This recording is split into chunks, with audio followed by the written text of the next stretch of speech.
Betapa hatiku. Tangis duka menyelimuti keluarga Dedi Wahyudin, seorang supir angkutan umum berusia 54 tahun asal Konawe yang menghembuskan napas terakhirnya pada Senin pagi 5 Mei 2025. Ia bukan hanya pergi sebagai korban kekejaman, tetapi juga sebagai simbol kebaikan yang tak sempat diselamatkan.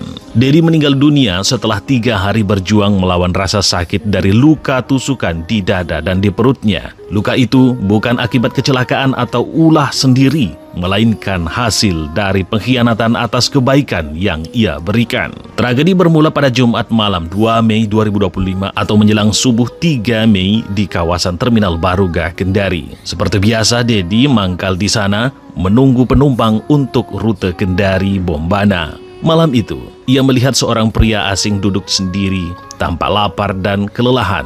Dedi, yang dikenal baik dan dermawan, menghampirinya. Ia membelikan makanan dan minuman, bahkan rokok, dan mengajak pria itu beristirahat di dalam mobilnya agar terhindar dari gigitan nyamuk. Namun niat baik itu dibalas dengan pengkhianatan. Saat Dedi tertidur, pria tersebut menghantam kepalanya dengan batu besar 2 kali. Dedi yang sempat tersadar berusaha melawan, tetapi pria itu mencabut badik dan menikam dada serta perutnya 4 kali. Luka juga terdapat di tangan, bekas usaha Dedi menepis serangan. Dalam keadaan nyaris tak sadarkan diri, bersimbah darah, Dedi masih mampu menyeret tubuhnya dan mengendarai mobilnya ke Polsek Baruga untuk meminta pertolongan dan melaporkan masalahnya. Ia kemudian berupaya keras ke Rumah Sakit Umum Daerah Bahtramas, Kendari. Di sana, Dedi butuh operasi secepatnya, tapi biaya sebesar kurang lebih dari 20 juta rupiah itu menjadi tembok penghalang.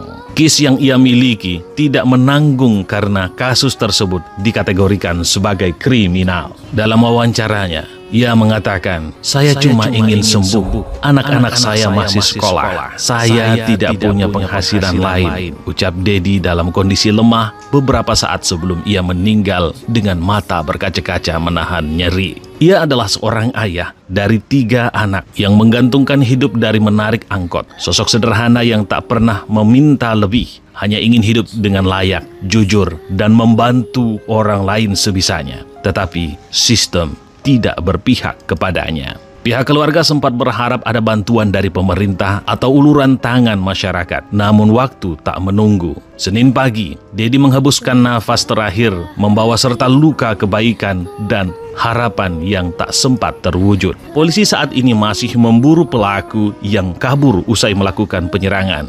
Ciri-ciri pelaku tersebut telah dikantongi dan upaya pengejaran terus dilakukan. Dedi Wahyudin pergi sebagai korban, tapi lebih dari itu, ia pergi sebagai pahlawan kecil yang membawa pesan besar bahwa di negeri ini kadang kebaikan pun bisa tumbang hanya karena uang dan birokrasi. Dan meski raganya telah tiada, semangatnya semestinya menyentuh nurani kita semua. Supyan Hadi melaporkan.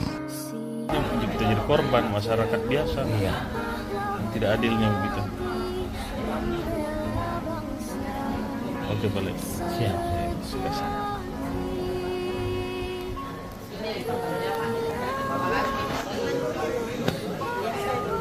Tunggu, saya lupa tanya, itu kira-kira tujuan motifnya apa ya? Dia mau bawa lari mobil kira-kira atau gimana? Nggak tahu ya. Tapi yang jelas orang itu kita tidak kenal.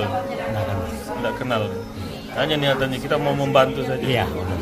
Munculnya rasa kasihannya kita kalau dia duduk sendiri atau dia lapar? Dia untuk terminal Pak. Masalah kasihan pas soal nyamuk. Soalnya di mobil. Pulang. Tapi memang kita biasa mangkal di situ. Sering mangkal, setiap malam situ ya. Cari penumpang. Penumpang dari mana biasa kita bawa? Bombana. Bombana. Iya. Dari Bombana. Iya. Bombana Konsel, Bombana gitu ya. Oke.